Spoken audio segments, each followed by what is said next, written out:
Hey everybody, how you going? So I'm going to have a bit of a chat about a thing called coercive control.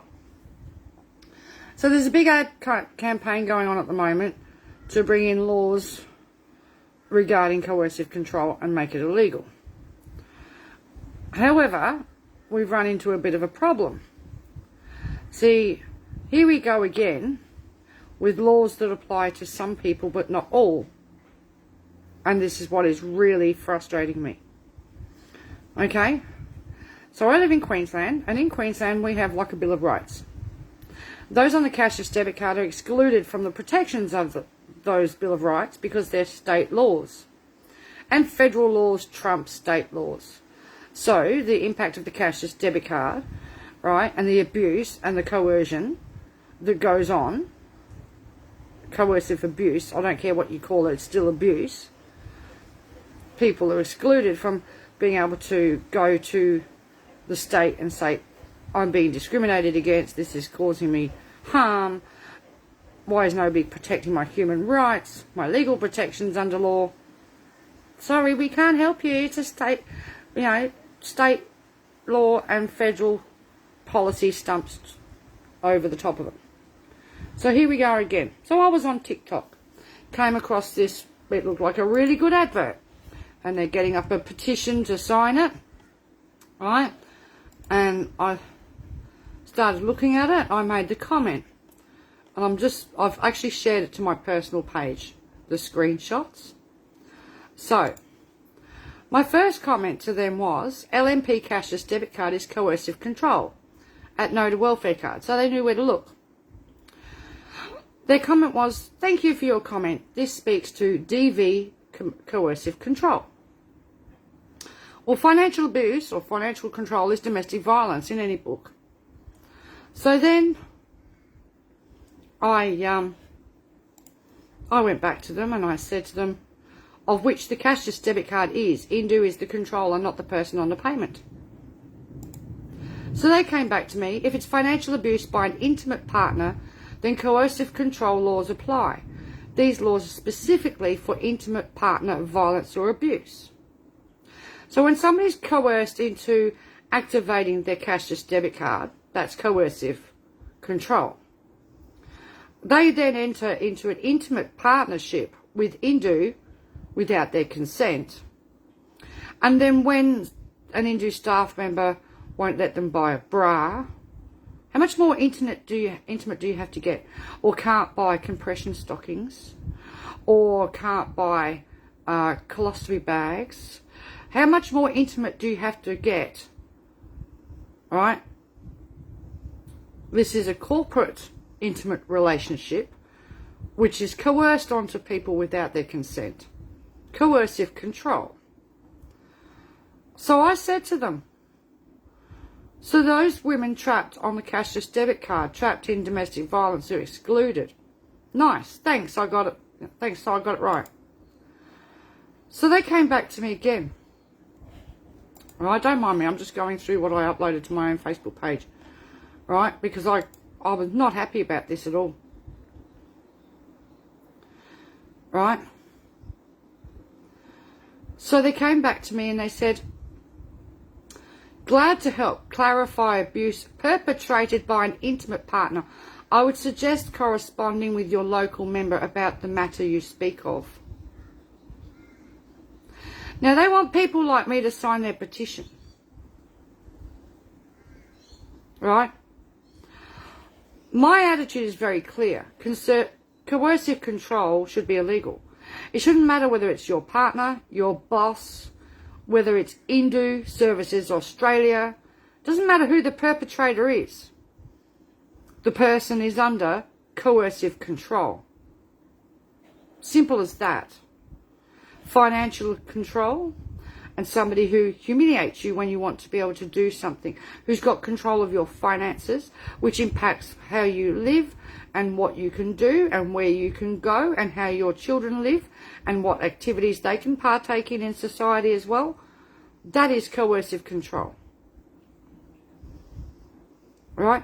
I am really peed off about this. I've done a couple of lives on my own Facebook page. it actually stressed me out so much that I vomited, which is unusual for me because I'm pretty much an emotional brick wall, right? But I end up having a big coughing fit and I vomited because this has made me so sick to the stomach that people on the cashless debit card are going to be excluded again from laws that protect other citizens. And this is not fair. This is not just, and it's not right. And it leaves people that are on the cashless debit card that are living in domestic violence situations at far more risk. Now, what makes this worse, in my opinion, is the fact that in WA, if you go through Centacare and you end up in a transitional housing situation, right, you're in a shelter because you're getting away from domestic violence, financial abuse, right, there's no housing. So they'll say you can go to Ceduna or you can go to Bundaberg, of which you'll be put on the cashless debit card and subject to more coercive control, financial abuse, intimidation and threats. And if you fail to activate that card and you stand up to that coercive control and you've got children, then welfare will be called in and you will be accused of not accepting your payment and be accused of neglecting your children. That's called coercive control, right? Making you accept this damn card under threat that you're going to have child services on the doorstep, or you're going to lose 80% of your income and not have access to it. Right? Now, with all the crap that we've seen this week with coercive control in Parliament, right? And, you know, this really did upset me. This was like the icing on the cake, you know, the cherry on the top. You can be covered by these laws as long as you're not a carer, a parent, right? You're out of work, you're studying, right? As long as you're not in the cashless debit card area, you're fine. The rest of you, if you're on a cashless debit card, you miss out again on another law that's supposed to protect you and your children. And I'm furious about that. And they want people like me to support their campaign. I'm sorry, I can't. Their campaign does not support the people that are living in poverty, the people that are trapped on the card, the people who can't get out of a domestic violence situation that are trapped on the card because they can't just run away and book into a motel. Many times the perpetrator has the card and has the password to the online portal and has control of those finances as well. Right? This is not good enough. We have laws, they should be applied to every citizen equally in this country. We should not be in this situation where a state sets up laws to protect its residents, but those laws don't apply to those that are covered by under coercion from a federal policy. It's wrong, and I have not calmed down as much as I would like to have. I thought I'd come here and do this, and because you'll see if you go to my own timeline, you'll see the 2 videos I did about it earlier. And one of them I dropped an F-bomb in. One I was nearly in tears. And at the end of it, I ended up having a massive coughing fit and throwing up. That's unusual for me. But what's going through my head at the moment is probably triggering the fact that of the allegations coming out of Parliament House. And all those thoughts and feelings, because I've been there, done that. Not with people in Parliament House, but throughout my own lifetime where I have people using coercive control to try and get out of me things that I didn't want to give. Right? From the age of 7, men thinking they can grope and touch and do whatever they bloody well like, right? And seeing all that come up in the media has taken me right back to every one of those instances and how I felt, but I couldn't articulate it in words. But that feeling of sickness in my stomach was back. And then on top of this, to know that this coercive control law will come with strings attached. It doesn't protect those interns and those 16-year-olds in Parliament House. It doesn't protect the juniors from the sleazy bosses. It doesn't protect people who are forced onto the cashless debit card and having to put up with staff members using coercive control and intimidation, right? It's just disgusting. And I urge, right, everybody to get onto the Palaszczuk ALP government. Get onto your local state members and start jumping up and down about this and say, no, we want laws that cover everybody.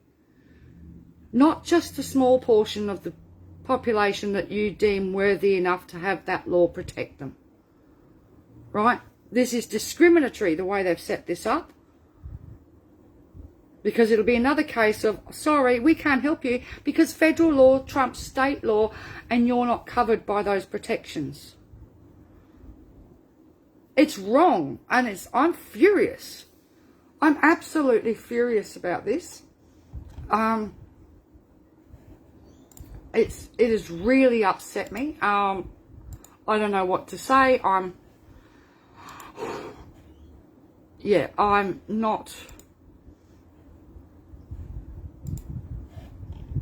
It's sad because this could be something that's really good, but it's no good if it's not inclusive. If it doesn't allow for all forms of coercive control. Especially when it comes to situations where people are being financially abused, right? Where somebody's opinion on the other end of the phone decides whether you can access that cash. We've been through this over the last 2 years or so. I've spoken to so many card holders, right, where they've rang up for something totally innocuous, something that's not drugs, gambling or alcohol, and they've been reprimanded, humiliated, told that they shouldn't be spending all this money all at once. I mean, you know, when a person rings up to release some money to buy a bedroom suite for their child or their teenager, and they didn't think they'd have a problem, so they'd already paid out a healthy deposit, and the owner was moving, and the timing was right, she needed that cash to pay the owner, and then they turned around and said no. No. It's like, why can't I buy the bedroom suite for my son? No, we don't want you spending that much money all at once. Whose business is it of theirs? That's coercive control.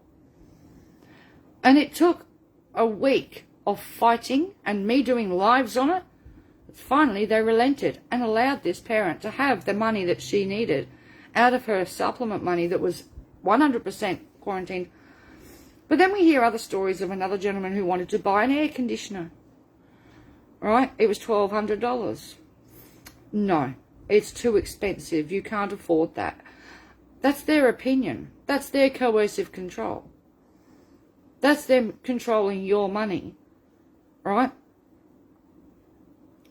These people are making decisions based on what? They don't know the person's circumstances. You know, we've had situations where somebody's wanted to buy plus-size underwear because the regions where these cards are, there's no plus-size shops. And most people have learned to buy overseas where it's cheaper and get a better quality product. So for a woman buying a plus-size bra from the UK is $40, including shipping, from the UK on eBay, but eBay's banned. And the equivalent bra here with not the same quality is $160. But you've got to ring up if you're trying to order one online.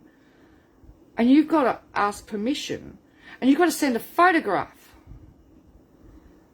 Why? Why do you have to send a photograph of a plus-size bra so everybody in the office can have a squeeze? Decide whether they're going to let you have the cash to do it.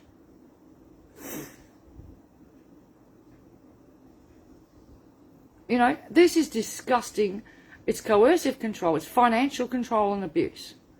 But then you get the industry staff member that says, well, if you don't like it, get a job. Or one of the terms was to a single mum with a baby, well, you shouldn't have children to get welfare. Excuse me? You know, it is humiliating, Darren. It really is. And worse.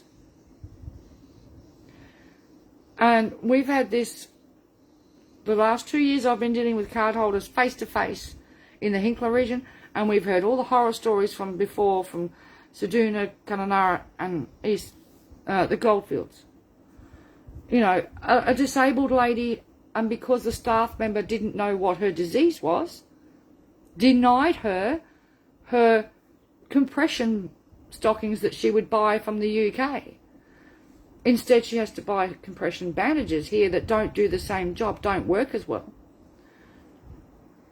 But because the staff member didn't understand what her disease was, refused access to their medical supplies. You know? So all I see here again is another round of exclusion from laws that could be very good, that could protect everybody, but they don't want to protect the poor. The state government should be including everybody on this. So everybody needs to get, onto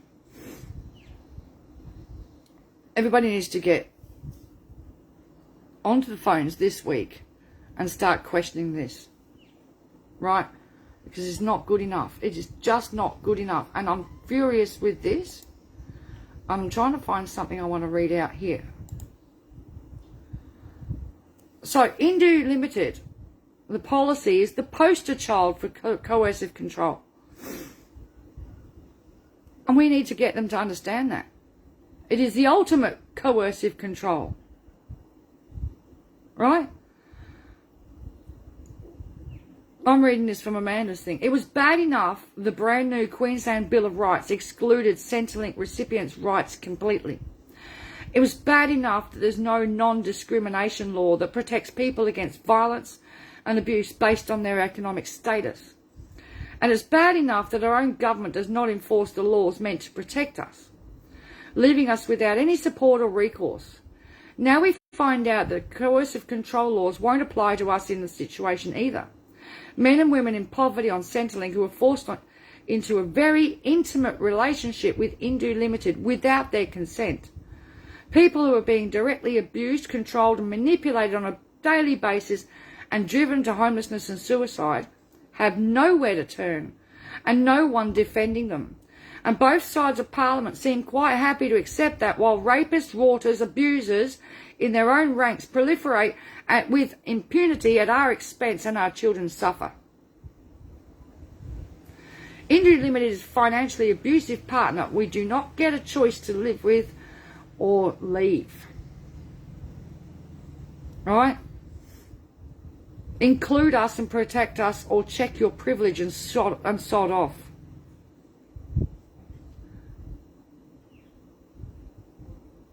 I mean, this is ridiculous. It is just... I'm gobsmacked. I really am. But federal law trumps state law.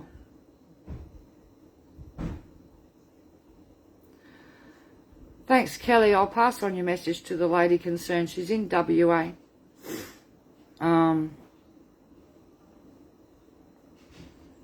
Yeah, it's just disgusting.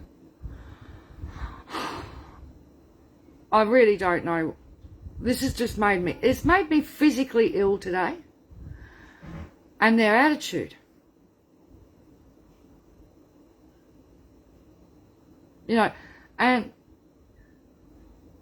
yeah, it's all right, federal politicians in that video, and I'll load that video to this page after I've done this, so you can see for yourselves. Then you can get on the phones during the week and say, well, what about everybody else? What about everybody else? Do you know what I mean? Because I'm sick of this. I mean, if you're in a domestic violence situation and you go to a shelter in WA and you go through Centrecare and they find you transitional housing, they will ask you, do you want to go to Seduna or Bundaberg? And you'll be put on the card. Domestic violence services sending people that are already traumatised, trying to get back on their feet, back into another coercive control environment. That is not on. That's not what domestic violence services are supposed to do. right?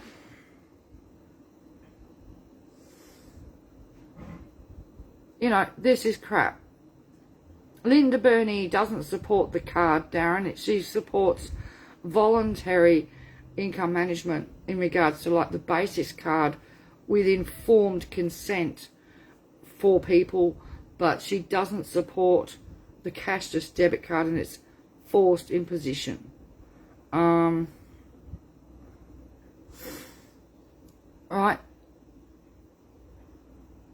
Yeah, you can tell I'm not very impressed. I just want to explode. It's like saying all the trauma that I went through doesn't matter. Because it doesn't. Because there's nobody been there all the way along except for a lifetime of being told, get over it, move along. Right? And then when I finally did try and get some help in my mid-30s, oh, sorry, we don't have a qualified counsellor to deal with your specific case because it wasn't a normal situation, right? Mine was. I've had several incidents throughout my life, but one in particular was extremely brutal. And no, they don't have the right counsellor or psychologist to help somebody go through that because it's something that's very rare and people don't suffer it very often.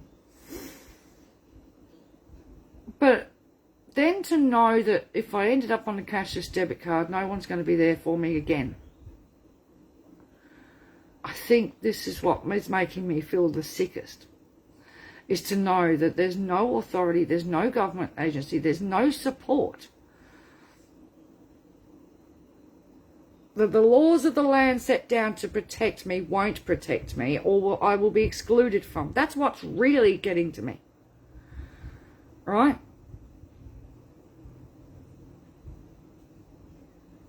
And I'm supposed to just carry on life, get over it, move along, put up with whatever. I don't want people being made to feel like they just don't have any power and they have to just put up with it and live with it.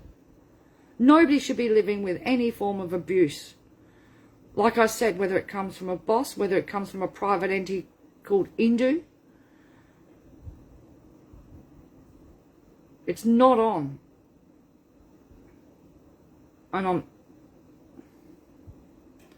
And we need to do something about this. These coercive control laws need to be more inclusive. You know, it's like saying only wealthy women and families that suffer from it will be covered and the rest of you can go and jump. Because if you're on a cashless debit card, it's the Queensland Bill of Rights all over again. It's not acceptable. You're either Australian and covered by Australians' laws and protections, or you're not. Which is it?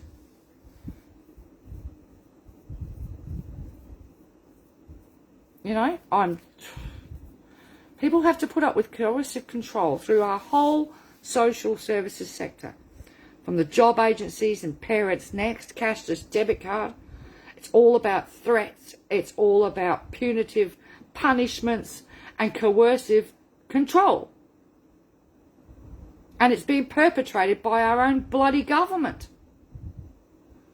You want to bring in laws that only amount to the immediate family,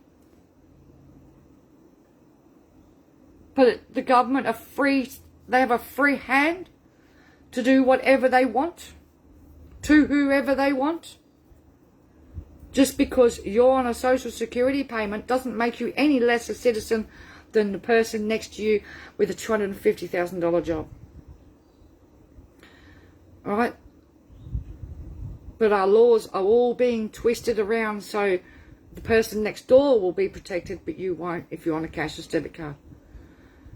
People wonder why I keep banging on about the loss of legal protections under law, the loss of privacy, the loss of your autonomy and your freedoms, all right, and your dignity. You know, I'm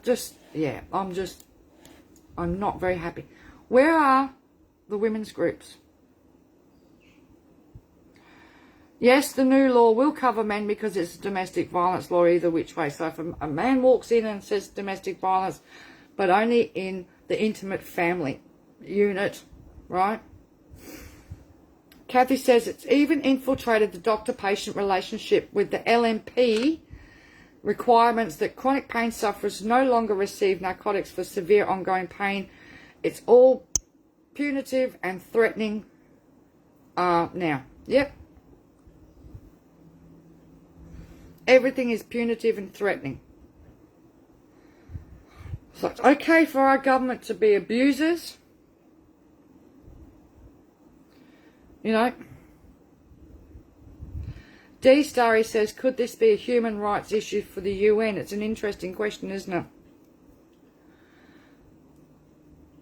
When the last interview I did with 730 Report, and the little bit that they did use from what I did, where I pointed out women in domestic violence situations that are trapped in the car can't get away.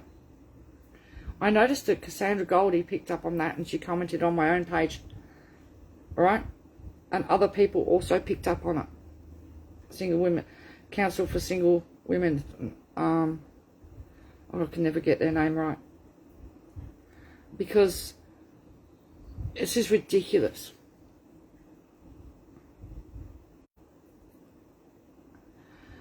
Absolutely ridiculous. I don't know what to say. Why aren't the women's groups? But nobody will talk about people on the cashless debit card, Marie. They don't come into the conversation. I've been to QCOS conferences. I sat at a round table with DV Connect right next to me. They're all wondering why I'm there. I'm representing No Cashless Debit Card Australia. Oh, what's that? So I start explaining it to them. Oh, we didn't know anything about that. You know what I mean? Excuse me? And then they reveal that they've been sending women and children up to Bundaberg to transitional housing, and they were being put on the cashless debit card, and they didn't know nothing about it. Why didn't they know anything about it?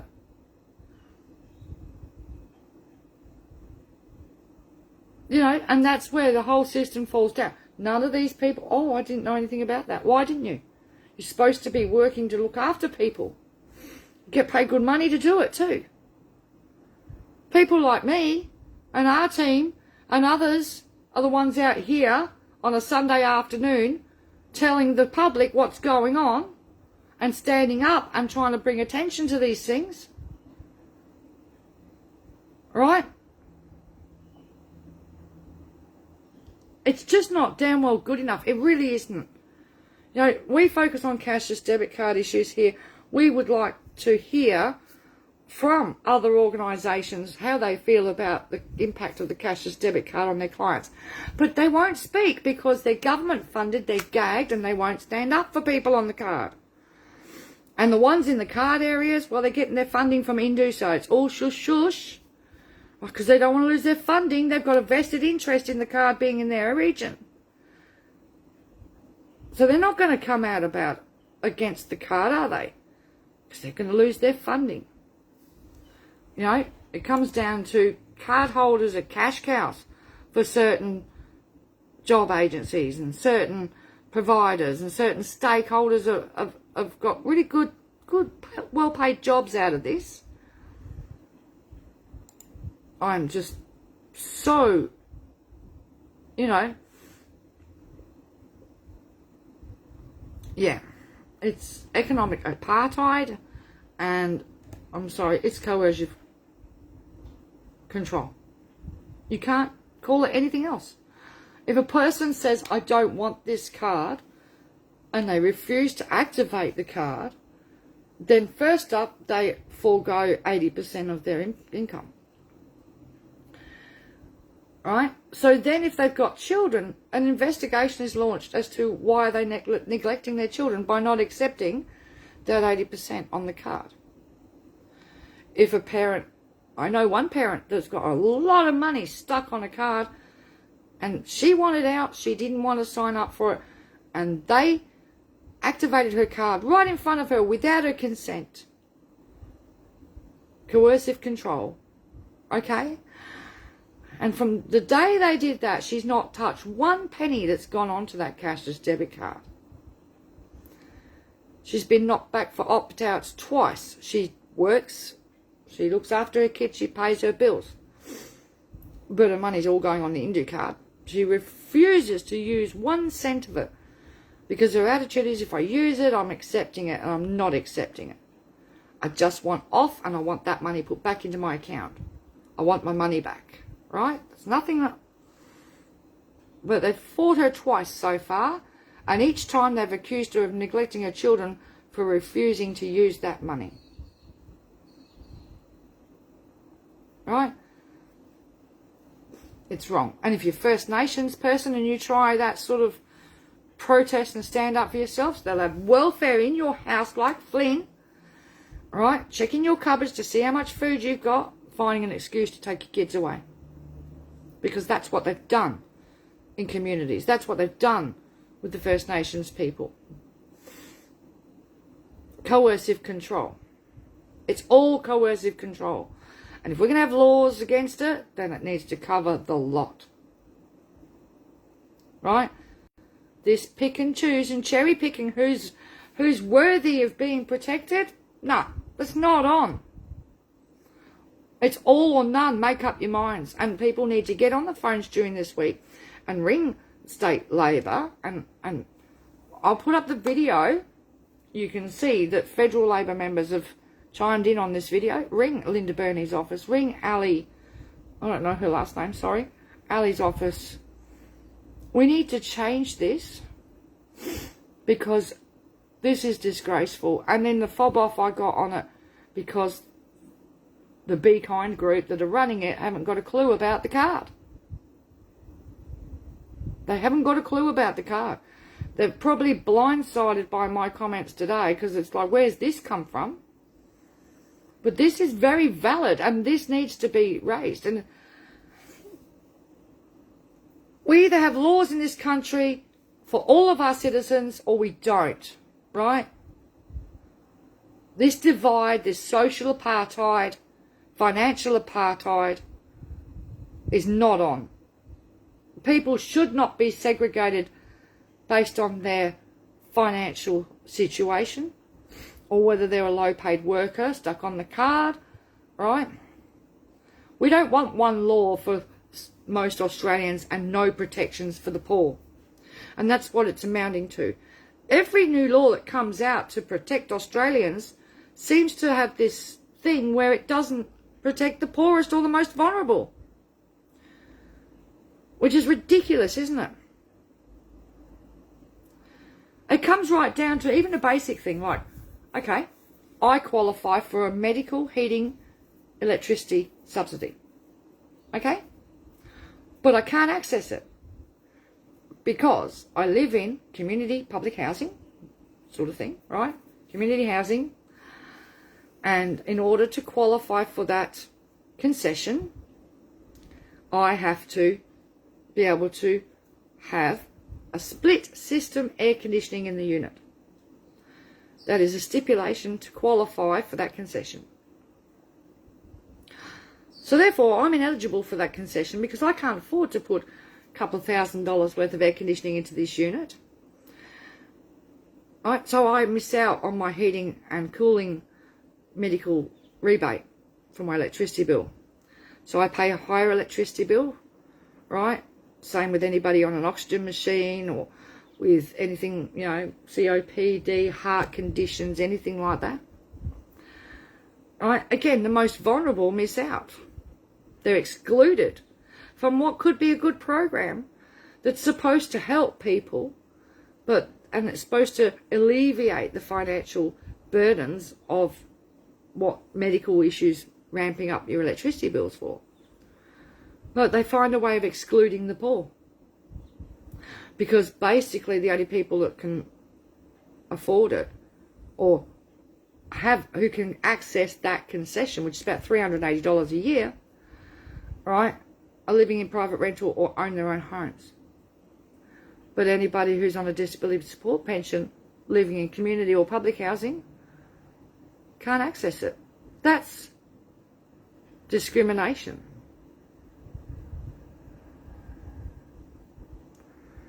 I don't know. I'm just reading comments here.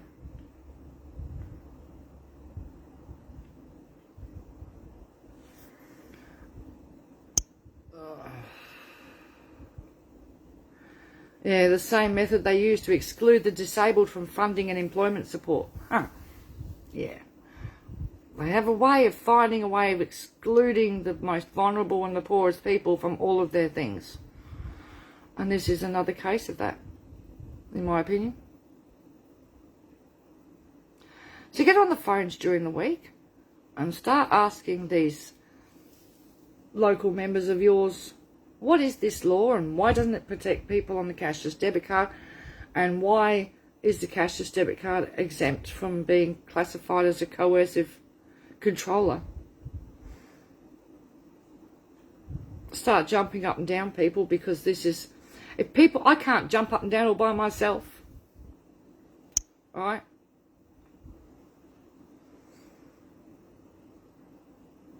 Kelly Marie says she can't get the same heating. She's the same. She can't get that heating and cooling because her rental has evaporative cooling and the landlord won't put in a split system and she can't afford to do it on a DSP. That's the same position I'm in. I can't afford to get it installed. And yet there's times when I really do need it. Do you know what I mean? And I can remember my mum needed it. My mum was a heart patient. Heart patients suffer so badly in the heat and the cold. Oh, somebody says I need a big hug. Yeah, I wish I had somebody to give a big hug. Don't do that to me. You make me all emotional. Yeah, I just... Anyway, I'm going to leave you to it. This has just frustrated the hell out of me today. And it's just reminded me, you know, all the way through life, because you don't have the money, you get excluded. Or there's some way around it. Or there's some way they'll fob you off. And it's like, no, enough is enough. I'm as good a citizen as anybody else. Somebody's asking, where's Pixie? Hang on. Pix, where are you? Pix. Hang on. Come here, you're wanted. Uh-oh. She was outside, Ron. Oh, it's really hot here, and we just had a thunderstorm roll through. Pixie's gone behind the lounge. Sorry, she's not feeling very sociable at the moment. It might be my mood as well. She reacts to me when I'm stressed. But I've got to be really careful. If I get too stressed, she has an epileptic fit over it. So, yeah. So, yeah, she's... Oi! No, she doesn't want to come and talk to us at the moment. It's really hot here, so really humid. And anyway, I'll say goodbye for you guys for now, and I'll talk to you later. I will take care of myself. I usually do. So...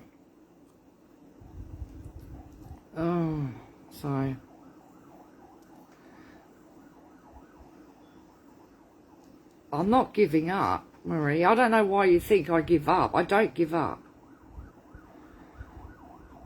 Why give up before we even begin? I've been here 5 years doing this every day of my life. Right? I get tired. I'm allowed to get tired. I don't give up, okay?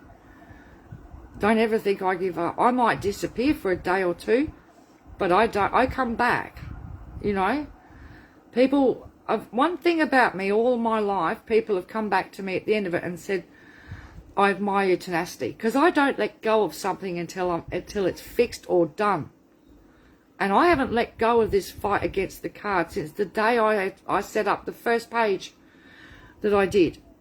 And then I set up this page in October 2015. And I've been here every day since. Right? I just get my bad days and ups and downs like everybody else. Alright? And I'm online all day. I've got nothing else to do anyway, because there's no one here with me. I've only got you guys out there, you know what I mean? But I've listened to card holders. We've done so many things. Protests and barbecues and Christmas parties and stuff like that. Anything to lift morale for people. My people can always contact me through inbox, message box. If they know me well enough, they'll ring me as well. Alright? You know, so yeah, so I'm not going anywhere until we win this battle. We have to stop this cart. Right? And because it's just so divisive, we have to stop them privatising Social Security as well. We have to stand up against so much. But if we don't stand up as a nation and we all sit quiet, they'll steamroll over and sell us all out. And I look at it this way: the cashless debit card, the privatisation of Social Security, when they're handing over federal funding directly from the RBA bank straight to Indu, might have to go through the Bank of America first, but it gets there. Do you know what I mean?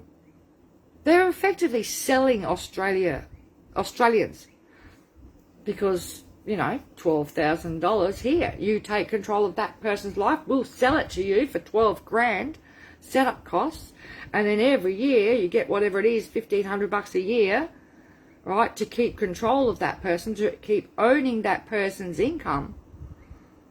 That's the same as selling a person, as far as I'm concerned. All right, as far as I'm concerned, that's it. When Abbott stood up in 2013 and said, Australia's for sale, did anybody ever think about the fact that they'd get to the point they were going to be selling us to private corporations? And when I spoke about it at a rally in 2016 and another one in 2017 in Brisbane, I don't think people understood when my last words at my last speech was, we are not for sale, and this is it, and neither of our kids. You know, in the next month or so, there's going to be some actions coming up, and I would really appreciate it.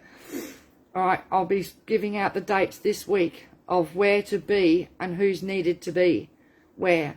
And I really hope some of you people will join us. All right, one event's going to be in Brisbane. Okay, and I'd like as many people to come who are around the Brisbane area that morning.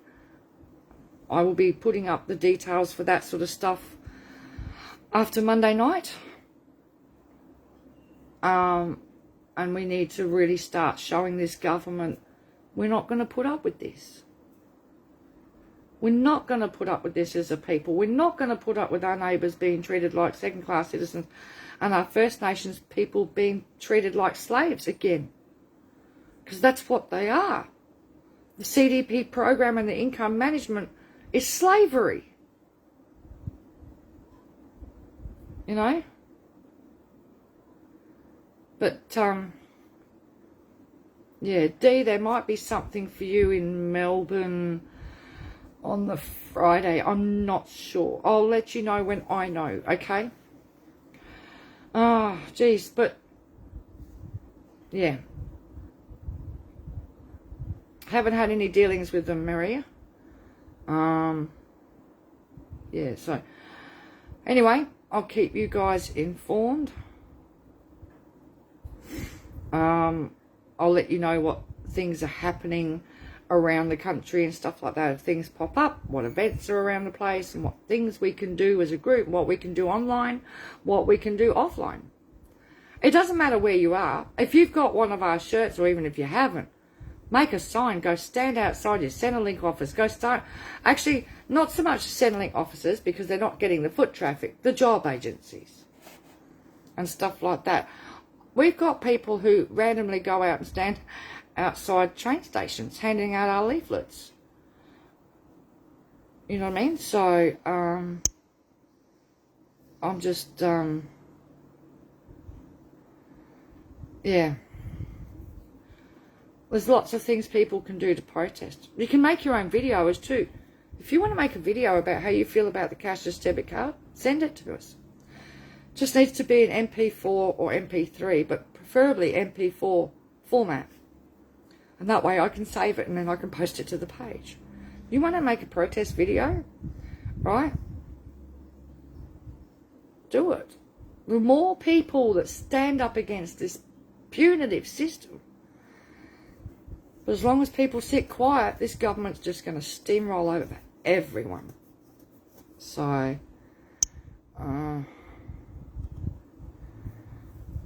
yeah.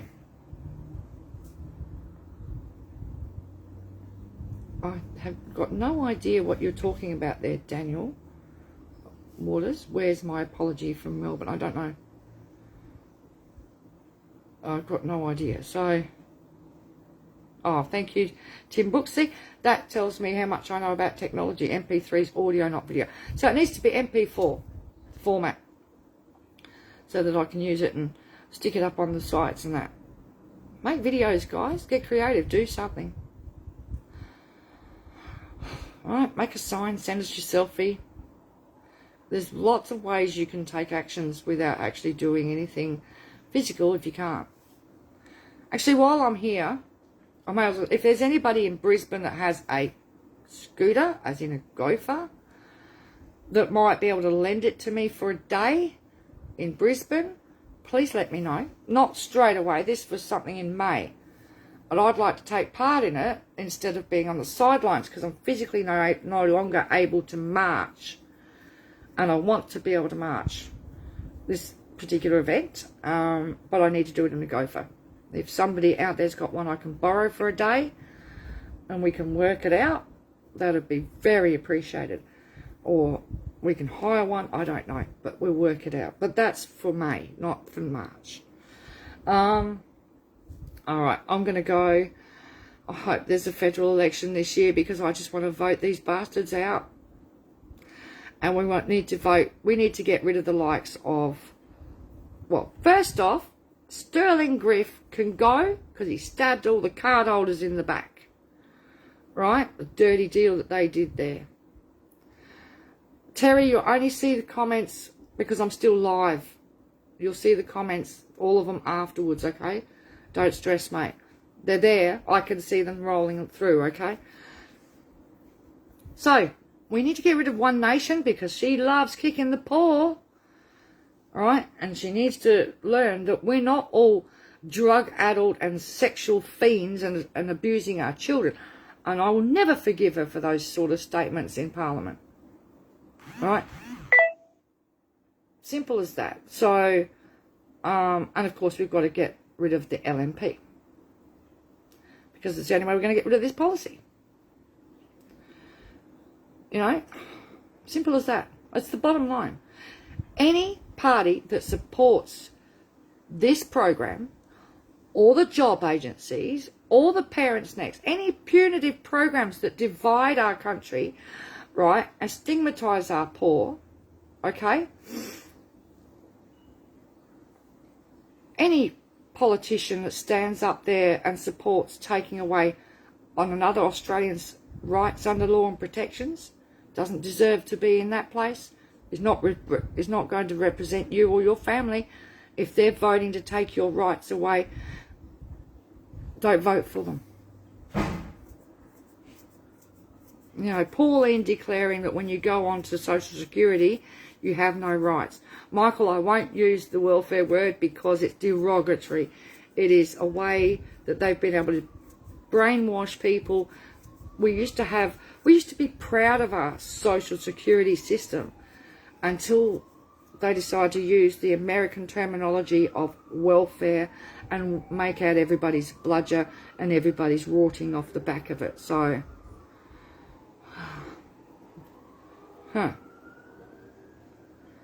So, yeah, we'll see how we go.